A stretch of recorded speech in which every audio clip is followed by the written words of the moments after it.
Welcome to Get Big Out Loud Radio, where we explore living the complex, funny, and beautiful ride of life with me, Kari Knutson, and Dr. Pat on transformationtalkradio.com. Are your thoughts keeping you small? Are you ready to get big? I will offer you ideas to transform what you are thinking into conscious action. Explore what is keeping you small and how to shift your behaviors in order to get big. Learn what is possible for you. Get ready to get big and live life out loud starting now. Thank you so much for joining us today. I am joined by one of the most incredible, let me just say this about Kari. Kari Knutson does all the things that I write down on my list that I want to do. You know, when I think about taking a look, every week I take a look, but every month I do a month in reflection and I take a look at what's on my month. And I ask myself, oh, gee whiz, kind of forgot about that thing. Well, look, here's where we are, because today's show is going to answer the questions about what happens when you think you're slipping. What happens when you think you're sliding? What happens when you think, what's the expression? Somebody just pulled the rug out from under you. You know, look, this morning, Kari, I was listening to a great podcast, and the podcast was Fear versus Faith. Now, I've heard a lot of Fear versus Faith podcasts, but not quite like this one. Very practical, very practical. And in the world you live in, you're a speaker, school counselor, that was your profession for a really long time, great storyteller. You have a one-person show, you're out on the road, right? You're a mom of incredible kids. You know, you have the stuff, but you've also put a lot of human capital in it. You've also studied, you became an expert in emotional intelligence. You put a lot of things together to get you where you are today. And even with all that, even with it all, we're talking about what? Steady on. What the heck popped up for you to bring this one up? Well, as you know, people who listen to my podcast know, like, I always do something that's going on with me in real life, in real time. And the subject, my husband's always great when I think about what should I talk about. He's like, oh, what's been going on for you? And the thing about Steady On, the reason I picked the title Steady On was, first of all, it's a beautiful Sean Colvin song that I just love. So if anyone likes Sean Colvin, that her lyrics are great and the song is great. And I had heard it when I was thinking about how I feel so like torn on the macro level of like all the things that are happening with the weather and the hurricanes and the floods and the sadness I feel for the people dealing with that, and then the political climate, and then the economy, all this stuff that you're like worried about on the macro level, and wars, oh my God, the wars, and like, so just thinking about that, and then at the same time having personal struggles that we all deal with, what I call at the micro level, like our personal lives and our professional lives, and trying to manage all those things, and how sometimes it feels like you're so unsteady with managing all that. And I was thinking for my own self, like, how do I stay? I was thinking about the word balance, and I was like, I kind of hate that word because then it implies that you can reach some sort of equilibrium. Yeah. And I was thinking about this idea of what it means to be steady, and maybe instead of balanced. I know in some ways it's no, I love it. Listen, I remember the first workshop. When was it? I can't even remember the year, actually. And I just remember going in, and it was, and the guy was up there, and he was like, balance. And I'm like, I'm fuming. I'm fuming, right? And I said, that is what has caused. Now, I came out of HR, so, you know, I got a fresh HR head on, right? Work-life balance. I got this head on, and it was really focused on women. And I got this, and I finally stood up to him, and I just jumped out of my seat. The room had like 1,000 people in it, right? And I just jumped out of my seat, and I said, please stop. And the guy, I'm not going to mention his name, we became friends later. He looked at me, you know, and he's like, oh, obviously you've got something to say. I said, there's no such thing. I said, what I'd love for you to talk about is harmony. I said, I want you to talk about harmony.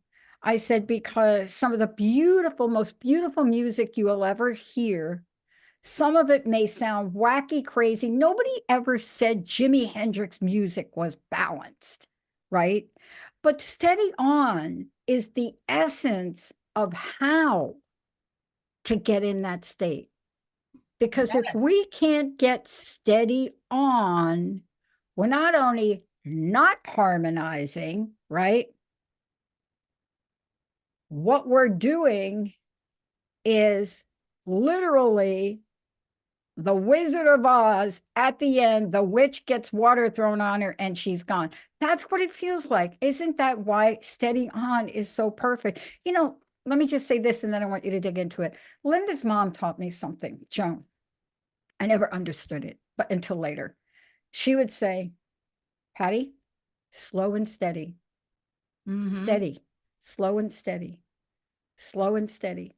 So for you, steady on means It means this idea of, can you persist in a reasonable way, even in times of great upheaval? Again, micro and macro. I think you have to talk about both because it takes up so much room in our brain. And the idea of steadiness, slow and steady wins the race is another, thing that people say. But slow and to me, steady on is like, can I stay upright and can I find a way forward even in the midst of this? And can I get to those touchstone pieces that remind me of who I am and what I'm doing in a world that, sometimes can feel overwhelming, legitimately so. And so the idea of staying steady, I kept thinking, if I'm struggling with this, or I'm thinking about how to do this, I wanted to be able to talk about it to our audience in a way that makes it accessible and also affirms essentially the human experience of adulting right now, which is that a lot of us have multiple things going on in our own lives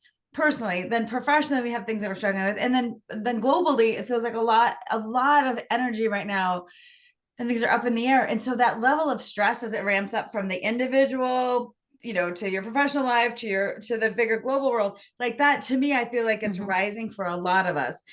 Even so much so that, I ask people, how are you doing? They're like, well, ask me after November 6th, and I'll tell you right after. I know. Because they're living in a day-to-day panic, and that's so understandable. So the idea of that rising anxiety in of us and coming back to like what helps us stay steady, that's what I wanted to explore today, in case other people wanted to explore that idea for themselves too. Yeah, we're going to get into the ABCs of this, because let's take number one at the top of the list, stress.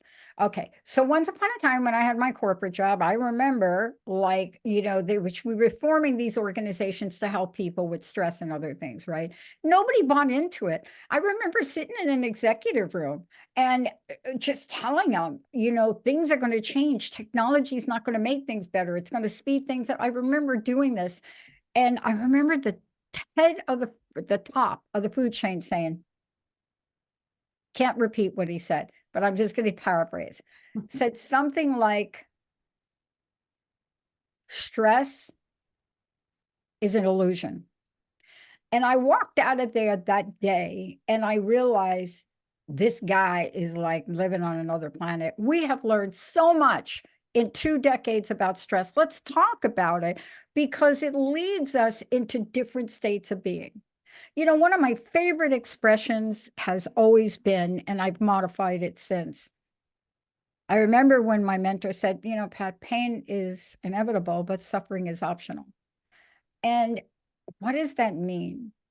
Let's talk about stress, how it shows up today in ways it's never done before, and how it could derail us from what Joan used to say, slow and steady wins the race. Yes, totally.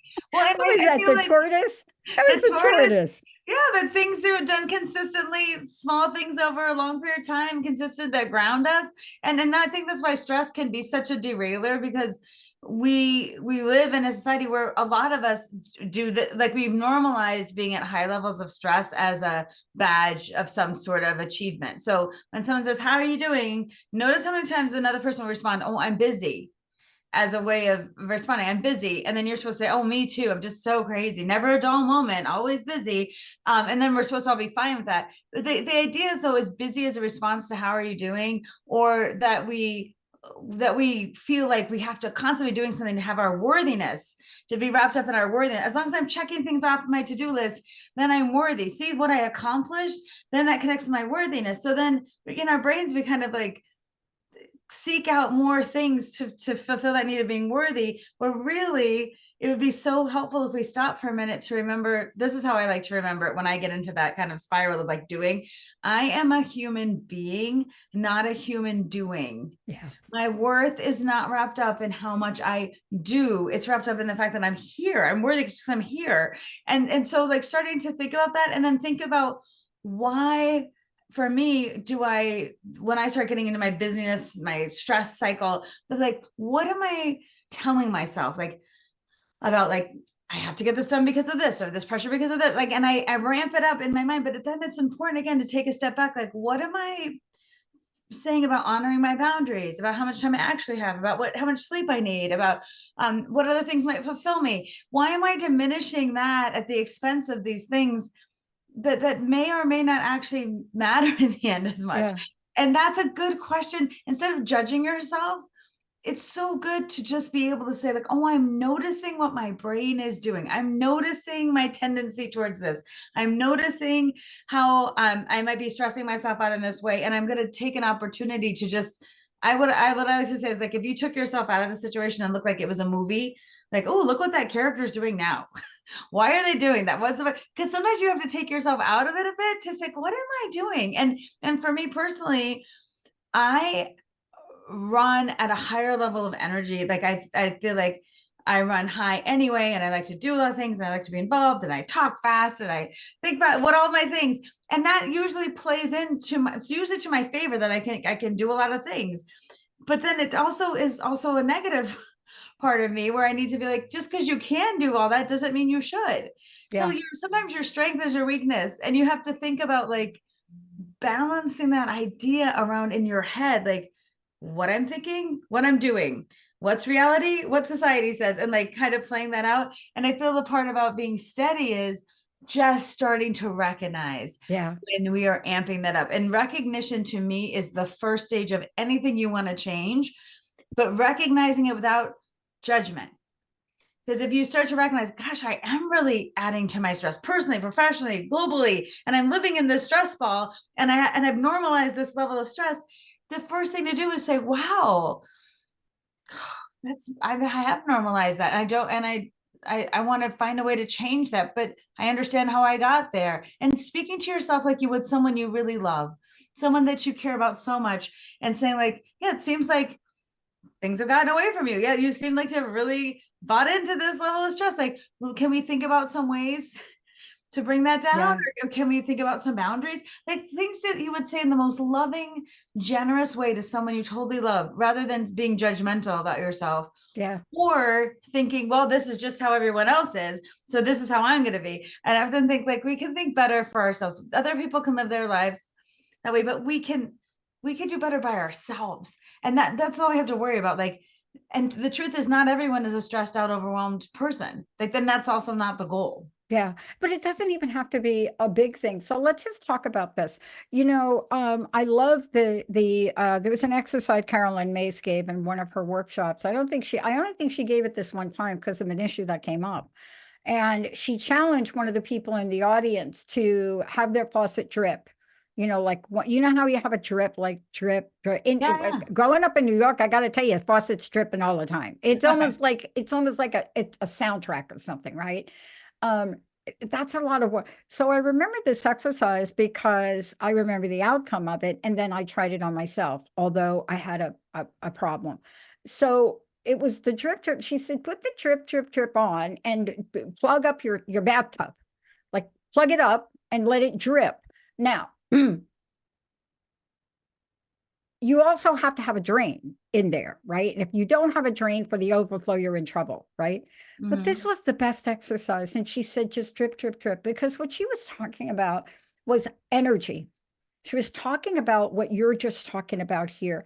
And I have to tell you that if we could learn to turn off the faucet, and I'll tell you what I mean by that. I don't mean turn off the faucet. I mean, we have to feel what we're feeling. Mm-hmm. But we have to not let it drip, drip, drip. And I think this was what she was demonstrating to this person. And the person did it. And, the next day, of course, the entire tub had filled up. The entire tub. He had plugged the drain, and all it did was drip for, I think it was like a 24-hour period. Now, for me, I didn't have an overflow spout. And so thank goodness I came in there just as the water was starting to flow over the sink onto my floor. But what is the point? The point is we have to really do what you're saying. I don't know about you, but it has never worked out for me in my entire life to plug up my feelings. That has never worked. But it also doesn't work to, what's the word I'm looking for? To dramatize them. And, this shows up in a lot. I had a conversation with Linda this morning, and it was my typical Linda, but it had a little cherry with the whipped cream on it today. And it was like, I'm not supposed to tell you this. Okay. All right. Then don't tell me. But I have to tell you. Now, the reason that your friend has to tell you because there's something weighing heavy on her. But what I was able to do with that, what do we want to call that tip? I was able to center myself. I was able to ground myself. And I was able to be there for her because I didn't need, and I would not have been of service if I were to pick up her suffering. Let's talk about suffering for a minute. And I want to talk about it in the context of other people, what you call comparative suffering. And why do I want to talk about this? We have to learn how to listen. Have you ever gotten on a call with somebody and you're trying to say, can you just listen to me for a minute? My child, da da da da da da da. And the answer is, oh, well, that happened to me, Kari. No, it didn't. You don't have my child. But let's talk about comparative suffering. I did a show the other day, and an entire segment was on comparison. And I don't think we talk about it enough, do we? Well, I think bringing up comparative suffering is so important because sometimes when we give something a name, something that we've experienced, if you name it, you can be like, oh, that thing happened that I've been noticing. I didn't have a name for it. And what we talk about with comparative suffering is what we tend to do as human beings is, it's always a comparison game of like who's going through something better or worse, or how does it show up? It's kind of like a ranking order. So if I feel bad about something going on in my life, let's say I didn't get a promotion at work, then I'm sad about it. All right. And I go tell my friend, like, oh, I didn't get this promotion. I tried so hard. And they're like, well, at least you have a job. I just lost mine. Right. And so then you're like, oh, now your thing is way worse than mine. Right. And so then what happened is you then minimize the legitimacy of your own feelings. So you still feel bad that you didn't get promotion, but now you're also sad that your friend lost her job, right? So those two things are true at the same time. But what happens is what most people do in comparative suffering is you're like, well, they win. Their suffering is worse. So then you negate your own feelings while still having them. You're still upset that you didn't get the promotion. You're still like, need to process that. You still are living in your own experience. But what you do is you negate, I guess I should be so grateful I have a job. And then your brain in there is still going, but you're still mad or sad or upset. And so when you can't name what's going on for you, or you diminish it at someone else's expense, to me, it just brings up feelings of guilt. And it brings up feelings of like, I shouldn't feel this way. But really our bodies, our minds, we're meaning-making machines. We run on feelings. Like we have all kinds of feelings all day long about all sorts of things. So when you can just name an emotion for what it is and process it, it doesn't get stuck. So like take this example of being like, it's unstuckable. And yes, yes. Why don't you take this example of like let's say you had lunch with your friend to go process, like you were sad about not getting the promotion, and then your friend says they lost their job. You don't magically then stop feeling sad about not getting the promotion. And then you still need an outlet for that. And so also you might feel you need to now get over your guilt about being sad when at least you should be so happy. So see how all these things stack up?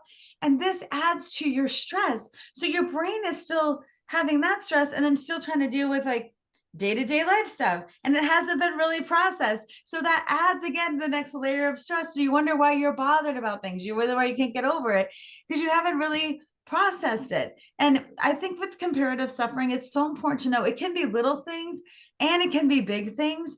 But regardless of what it is, like it's the same to me as the idea of when someone says to a child, you better be a clean plate kid because there are people starving in other parts of the world. You eating that rest of that food on your plate does nothing to alleviate the suffering of someone in the world, but there's all that leaves you with this guilt. I should eat all this food because someone else is starving. And it doesn't correlate, but how many people have said that to us over the years, right? Like, you better do this and be grateful because but the impact on someone else. So that's the idea with comparative suffering. You denying what you need, it's like, it's not having a direct effect on that other person's situation. It's not changing that. And two things can be true at once. You can be sad about your thing and sad about their thing, and you don't have to rank it. And of course, we know, like, to me, someone involved in a war, yes, it's different than not getting a promotion. Okay, like, we know, we're smart enough to know, like, the depth of suffering and the bigness of things that are happening. It's not that you can't say one thing is worse than another in a general sense, but we're the ones living our own lives. We're the ones experiencing those things, and the fact that two things can be true at once, we have to hold that, and we have to validate whatever we are going through. And sometimes we're the only one that can do that. We won't get it from friends, family, or society. And we have to say, if it's hard for me, then it's hard for me. If I suffering because of this, I'm suffering. If I felt bad about this, then I'm feeling bad. And just connect with your emotional regulatory system, because it's trying to help you.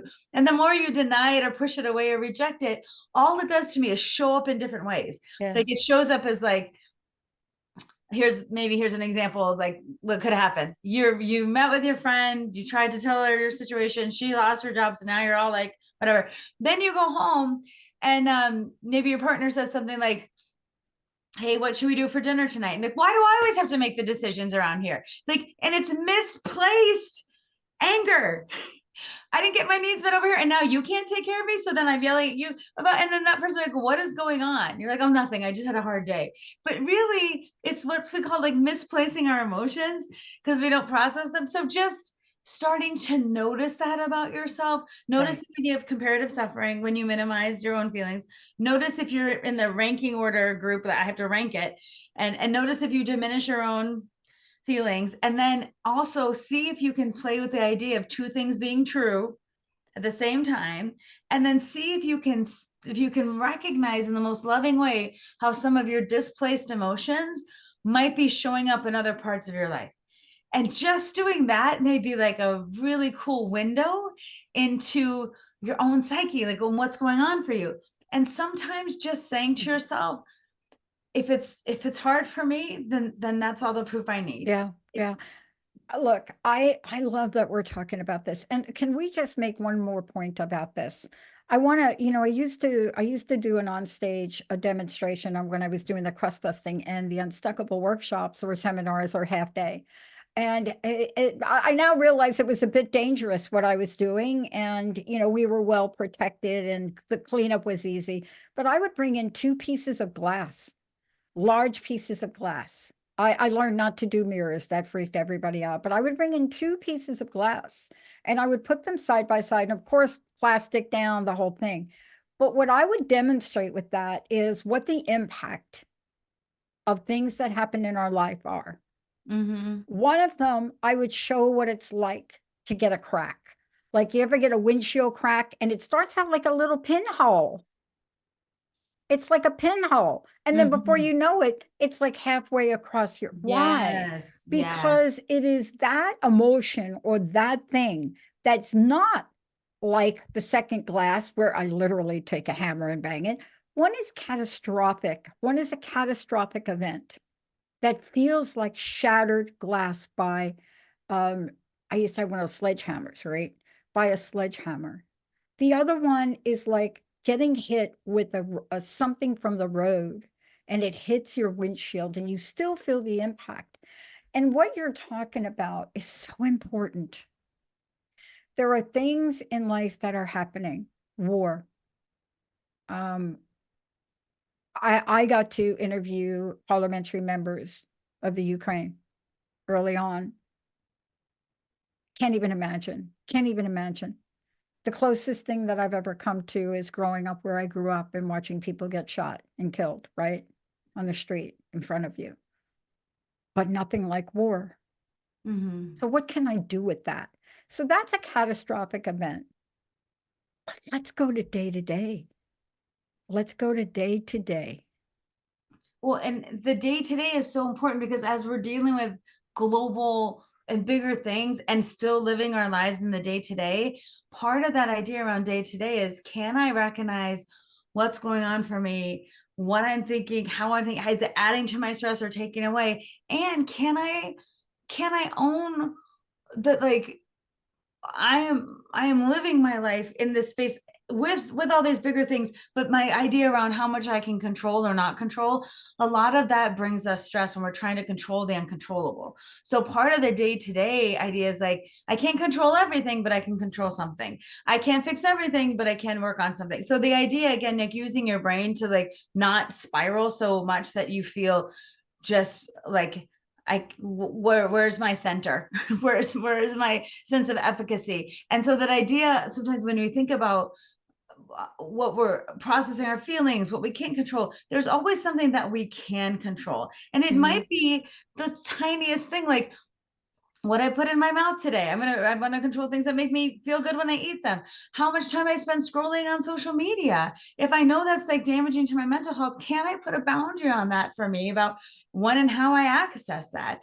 Who I connect with in my life? Like, these people bring me joy or stress? And how much am I thinking about activities, friends, hobbies that fill me up, or situations that don't stress me out, right? So part of it is really coming into tune with, as we're living in this world, what do I have control over? Where's my center? What's my efficacy point? And again, sometimes it's the smallest decisions that have a big impact, because it's almost like that idea of, can we take all this and like bring it to some centering place, which is sometimes it's just your breath. And I have an app on my phone that rings randomly during the day, and all I'm supposed to do is take a breath, because I run pretty high and I'm thinking a lot of things. And so I did that as a simple daily technique to, like, when it rings, I just breathe and try to reset. And sometimes it's enough to switch my spiraling brain to be like, okay, come back to a centered place. And sometimes it's a breath is what I have control over in that moment. Yeah. I love coaching other people, and I know you do too. Before we keep going, I want to just say, for those of you just tuning in, you are listening to Get Big Out Loud with Kari Knutson. This is about living the complex, funny, and beautiful ride of life. Today, we're talking about something so very, very important. It is called Steady On. And each of us can think of various examples. But before we do, how do people find out more about you, Kari? How do they connect with you? How can they look at your coaching services and contact you, and really get some help, especially around this topic? Because this is one of these topics that's what I call, it's an umbrella topic. It is the topic that hits everywhere in your life as a human being. And some days it's steady on, no problem. Like Joan would say, march on. Other days, it's like steady off. Right? Wax on, wax off. But how did they find out more about you? I love that Karate Kid reference. I love that. So I'm at KnutsonSpeaks.com, and there's information about coaching, training, presentations, workshops, my show. All of the things are on there. And really what I love in what I've created with my business is the ability to customize things and connect with people in meaningful ways for what they need. So whether it's like small group coaching or individual or planning a presentation, all of it is around how we can use psychology to make our lives better, how we connect with other people in more meaningful ways, how we solve problems, how we show up as our best selves with our personal leadership. So that's what my company is really all about at Knutson Speaks. And you can find out at KnutsonSpeaks.com. I love this. I want to take a short break. When we come back, I want to talk about not just not diminishing your feelings, but I want to talk about what I think is one of the most important things to learn right now: perspective. I really want to talk about perspective. And I want to talk about it in a way that provides the people that are listening with a tool that is so underestimated. Perspective is at the top of the list. It is almost like respect. Respect and the value of respect and what people believe about respect is so underestimated. Perspective is right neck and neck with that. We underestimate the power perspective. When we come back, we're going to talk about that and how everything Kari has just shared can be flipped like a switch through perspective. Let's take a short break. We'll be right back.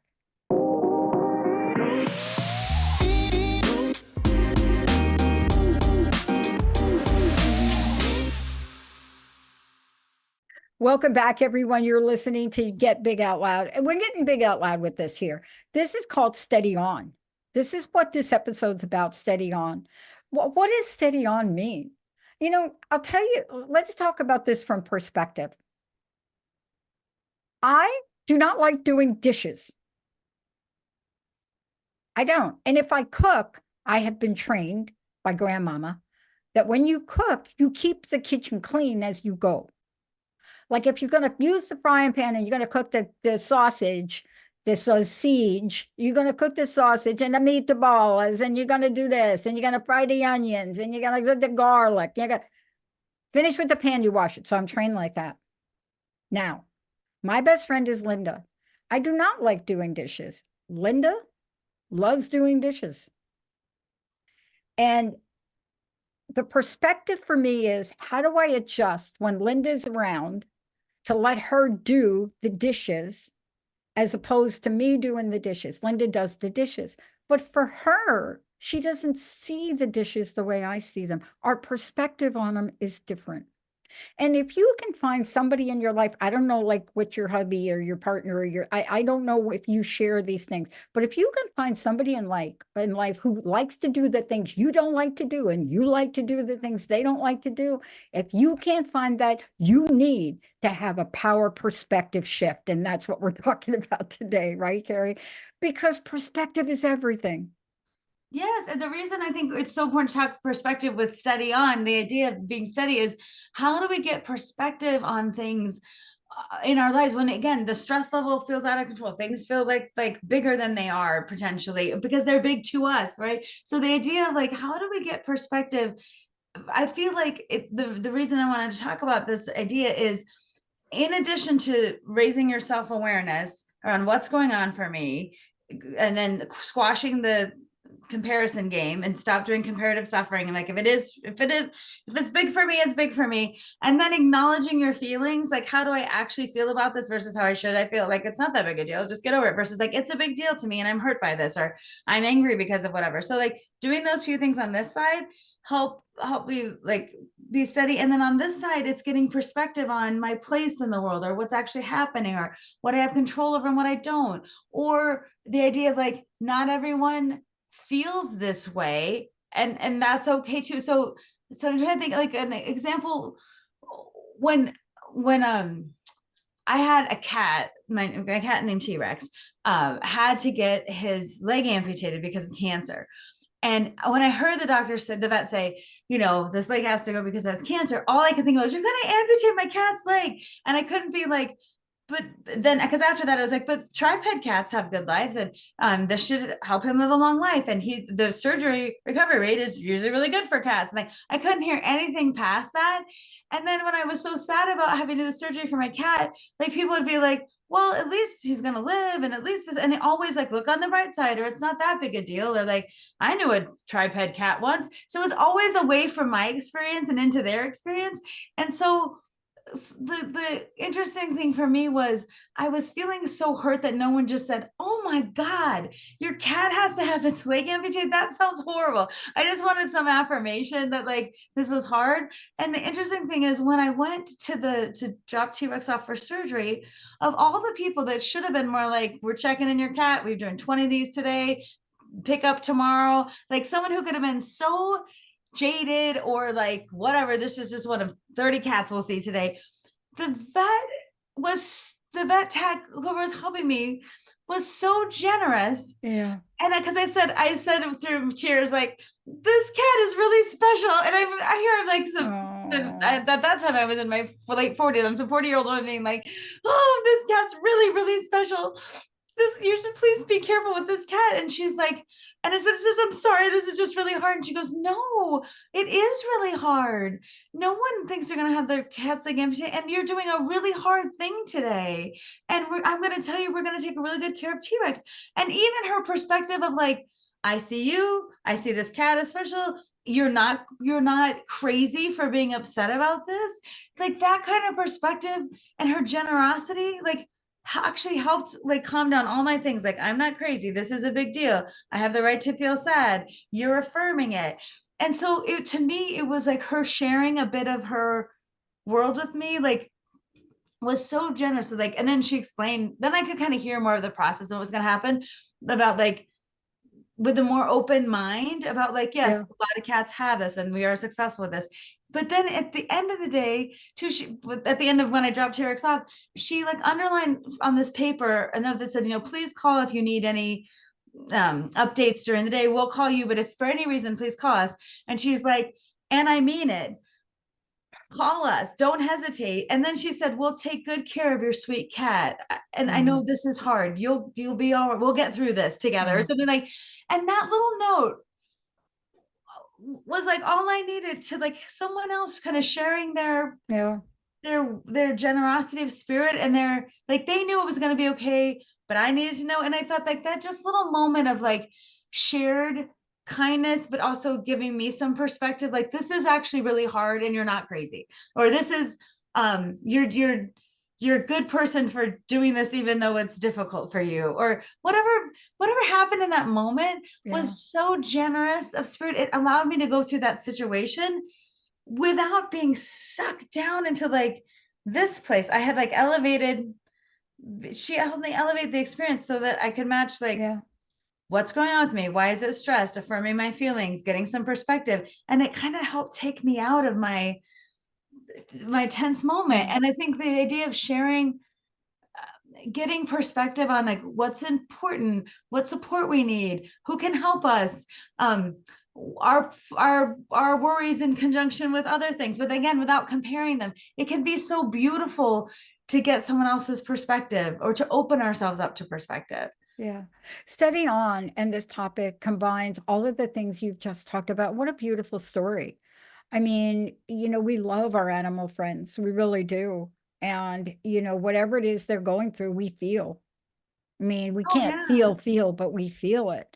And to have that kind of validation, verification, validation, and to have that in the most caring and kind way, it's so important. And, during our day, Kari, I want to ask you about this because I also was reading about the story about Joe and Joe's sunsets, your hubby, Joe. Oh, I'll tell that real quick because Tell that. It was so beautiful, because I was again talking to Joe about this episode, and Joe's my husband of 18 years. And we were talking about what gives him perspective when the world seems overwhelming. And he's like, I love my evening sunset ritual. And every night he looks up when the sunset is going to happen. And even if we're in the middle of cooking dinner, doing something, he goes out on the front porch and he invites us all to go. But if not, if we're doing other things, he just goes and he sits there for like 15 minutes and just like looks at the sunset. And he's basically like, it reminds me that the sun has been setting long before I got to this world, and be setting long after, for the next 10, 100,000 million years. I am, this is my moment but the grand theme of things, like I'm just having this moment. And he's like, it connects him to the bigger sense of the world going on long before after him. And then also when we're out there with him, what's so beautiful is sometimes we're all talking and like noticing the beautiful colors, and we're just really noticing the sunset, or we'll see a bird fly, or we look for bats sometimes. We're like, oh, did you see the bat? And it's a way for our family. We're just connecting in the present moment. Yeah. And it's such a beautiful 15 minutes of our day when we all get to do it together. It feels really, really focused because we're in the present moment and we're noticing things in our environment in the present. We're not making to-do lists or worried about the schedule or even worried about dinner or worried about anything, where we give ourselves that time. And I feel like that perspective shift of the day, like we have some control over that 15 minutes of just allowing ourselves to be. And I love that Joe started it as a ritual, because that kind of ritual is something we look forward to. And it is perspective giving, because when you sit out there and watch the sunset and think of the power of nature and just how gorgeous, we call it nature show. I can't tell you how much better I feel when I come back inside that I spent that time just being, just noticing, just talking, just connecting. It feels like love. It feels like connection, and it feels like peace. Yeah, it's a special moment, and it's one of the simplest things you can do. Yeah, and maybe people live like me in the Pacific Northwest, where you don't always get to see the sunset. When we do see it here, it's beautiful. But also we get different perspectives, especially about the fog. We get a lot of fog in the morning. Like this morning, if you were to wake up, you'd be questioning what the day was going to be like. And, we know enough here now to know that the fog is just fog, that above the fog, there is so much more. There's sunshine. There's so many things up there. But I want to ask you about something we didn't talk about today, but we implied. And I think it is a key element for me, at least, of steady on. And it is optimism.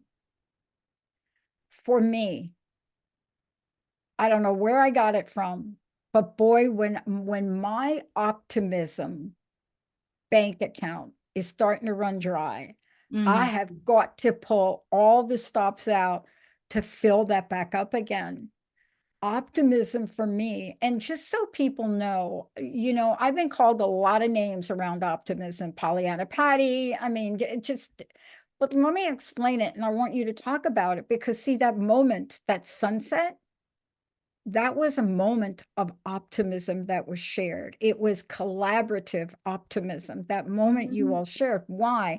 Because we misunderstand optimism, is very simply the idea that good will ultimately prevail in the universe. Now, that's a strange word, good, but it's also a sense of hopefulness and confidence, right, in the future or the success of something. It doesn't mean it's always going to turn out like that, but how you go through the event, like watching the sunset, it would have been very different if y'all would have went out there and said, "Oh, honey, this sunset sucks tonight." Right. Did you really ask me to come out and watch this sunset? I mean, right? Yes, You totally. didn't. Yes. Optimism is a giant O for me, because if we could tap into that energy, steady on becomes a lot easier. Yes, and the idea of being optimistic, so optimistic, pessimistic, we are so dualistic. It's good or it's bad, yes, no, optimism, pessimism. And sometimes if you think optimism, people mistake it for what we call toxic positivity. Yeah. That idea of like, don't worry, be happy, it's gonna all work out. Look on the bright side, what's the silver lining? Like all this stuff where do you think like, no, that's like too much, right? So toxic positivity is not the same as optimism.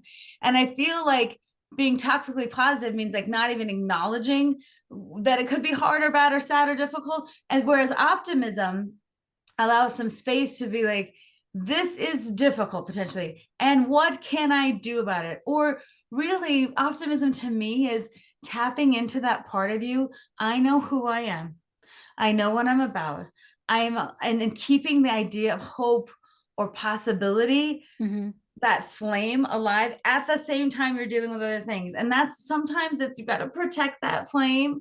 And sometimes you have to think about the idea of optimism and hope and knowing yourself as kind of conflated. Like, I know I'm worth it. I believe in my ability to rise to the occasion. I know one way or another, I'm going to figure out how to get through this, even though it's hard right now. To me, sometimes optimism is that small voice that just says, I'll keep trying. Sometimes it's not that big loud, like, you can do it. The world's your oyster, dream big. Sometimes it's the tiniest voice that is like, I'm going to get up and try again tomorrow. Or I know my value and I'm worth it. Or I know I haven't exhausted all my options, so I'm going to try again. It's sometimes the tiniest voice that says, you're worth it. Yeah. We Look, keep going. I grew up with Mama Doris, and I've talked about my mom, my stepmom, Mama Doris, I call her. First child 12, second child 13. She marries my dad, and my dad, of course, is a complete mess up, loses everything, and here she is with all of us. But I learned so much about what you're talking about from her, but they weren't always easy lessons. So I want to be clear about this for people. Sometimes when we resist the pillars we're talking about of steady on, sometimes when we resist them, it's not pretty. It's not pretty. And that's why we're talking about it today. You know, I've shared the pogo stick. Anybody, old school pogo stick, now they got extreme pogo stick. I mean, it's actually like an extreme sport now. Pogo sticks, I mean, honestly, they put like jet propulsion on them or some ridiculous thing. But growing up as kids, I didn't want to do it. We all got pogo sticks. We're all supposed to do it. And I just refused to do it. I'm not doing it. I don't know how to do it. I don't want to do it. I think it's stupid. That was me. And my mom would not let me come in the house until I did it. Now I'm in the streets in the Bronx and I am sitting there and I try to do it, but already I don't want to do it. So my energy is not optimistic. It's not that I'm going to be able to do it. It's not, you know, all my mom needs to see me do is jump twice up and down on this thing. That's all I needed to do. But I didn't want to do it. I didn't think I could do it. I thought I would look stupid doing it. I got teased from my friends about doing it, and I sat there. And I tried to come into the house because it was dinner time. My mom said no. And I stayed, and it got dark. And I'm still out there in the Bronx on the curb with my pogo stick, having a temper tantrum. And something hit me. And it was a change in perspective. I'm a kid, so I don't have the words. But there's something that's called surrender. And I know we didn't talk about it today, but I think there'll be a show that we'll do that will talk about surrender. Surrender, what does that mean? It doesn't mean you're giving up. So what I had to surrender on that day was taking on my mom to show her that I'm right and she's wrong. So do you want to be right or do you want to be free? And it took me a few minutes to dust myself off and chew my ego apart and get on that thing and jump 2 times and come in the house and eat my dinner. That was 5 hours outside battling the invisible. I don't want to jump on this. We do this all the time, Kari. Oh, We do it all the time. And that's, and I think you can notice, anyone listening can probably notice, and they're like, where do I resist opportunities? What do I tell myself about? I'm too scared, I'm too old, I'm too fat, I'm too young, I'm not this, I'm not that. Like, what do we tell ourselves that, you know, we resist doing things that might be helpful to us, or doing things we're scared of, or trying new ways of thinking, even trying on new ways of being, because we resist, or we say like, I can't, because it's called defending your weaknesses, like fighting for what you can't do instead of what you can. And that really does tie in beautifully to optimism, to think like, what is possible for me? And even if I can't control everything, I can control some things. I can even you recognizing like, man, I was really putting a lot of energy into fighting that, versus just like going through all the reasons why. And then half the time when we do something, it's even easier than we thought. It doesn't take as long, it's not as bad. But this is what I think sometimes when people take years and years to go to a therapist, and they've been thinking about it forever, and they finally go like, oh, this is actually helpful. Right? Like, oh my God, I'm so glad I have some time for me. I can explore some of my stuff. Like, I see it again and again as a therapist, like the relief that people feel, but how long it's maybe taken them to ask for help or to go talk to someone. And I see this a lot of times in people's stories, just what you're saying, our resistance and our cynicism keeps us from that, like what you're saying, like playing to that level of optimism that could help us stay steady, move on, continue forward, and have hope that we can get steady, that we can create a path for ourselves. You know, this has been, you know, for a lot of folks out there, for the title of this episode is Steady On. And what I loved about what you've picked, it doesn't matter what we're talking about. It really doesn't. It could be Joe's propensity to be steady on about the beautiful, beautiful sunset, right? It's like breathing for him to do that. There's certain things you and I do that we're in that zone. But the minute we get a bump in the road, it will challenge us. You and I are entrepreneurs. There isn't a day that doesn't go by where there isn't a little bump that shows up in the road, right? That we're going to have to look at and make a decision on how we're looking at it and how we're thinking about it and what are we going to do about it. And, the difference between those moments, those pivotal moments, will either allow us to go steady on or will allow us to go steady off. It's really that simple. Yes. And I think what you just said it so beautifully. And the idea, maybe leaving people today with this idea of how can I tell myself, like, what's going to keep me steady on, like on the journey, despite of, or because of, or whatever you say, all these like micro and macro things that are going on, because our greatest purpose is not to be stressed out, overwhelmed people who are repressing our feelings about everything. A goal is to show up, to be able to fully express ourselves and to manage the things we need to manage, not at the expense of our mental health, and to see the value in our worth and to feel like there is value in finding steadiness and believing that we can find that path forward and we can find the way to be steady in our lives, because my steadiness affects your steadiness, affects others. And even thinking about Joe saying, like, I'm putting a line in the sand and no matter what's happening, I'm going to take this 15 minutes. It's affected our whole family in such a beautiful way. And it's brought us closer, but it's made me think about other things in my life. Where can I have, what do I have control over versus what I don't? How can I stay in the present moment versus just going off? And how can I find connection with people, ideas, places that remind me of who I am and what I'm about? And how can I keep that flame of optimism alive to keep myself steady, even in the midst of some really hard things? Wow.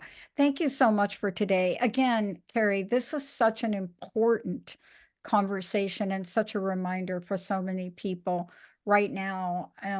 Sometimes we need to hit the pause button. That's okay.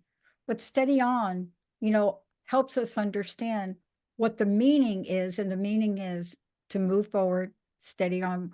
How do we find out more about you? One more time. How do we find out where you're going to be? All of the above. All the things. You go to KnuttsonSpeaks.com. I'm also on Instagram and Facebook with where I put my events and my talks. But anything you want or to get in touch with me, go to KnuttsonSpeaks.com and you can find out about my shows, presentations, workshops, anything and everything is on that site. And maybe one of these shows we will talk about yielding, but different than you think. Yielding may or may not mean what you think it means to us. It's a very interesting word, but the thing it doesn't mean stop. Yes. Thank you all for tuning us in. Kari, thank you so much. We'll see you all next time. Thank you, Emily. You have been listening to Get Big Out Loud Radio, where we explore the complex, funny, and beautiful of life with me, Kari Knutson, joining Dr. Pat live every second Monday at 10 a.m. Pacific on TransformationTalkRadio.com. I will help you to know which thoughts are keeping you small in order for you to get big. Get big and live your life out loud. For more information, visit KnuttsonSpeaks.com.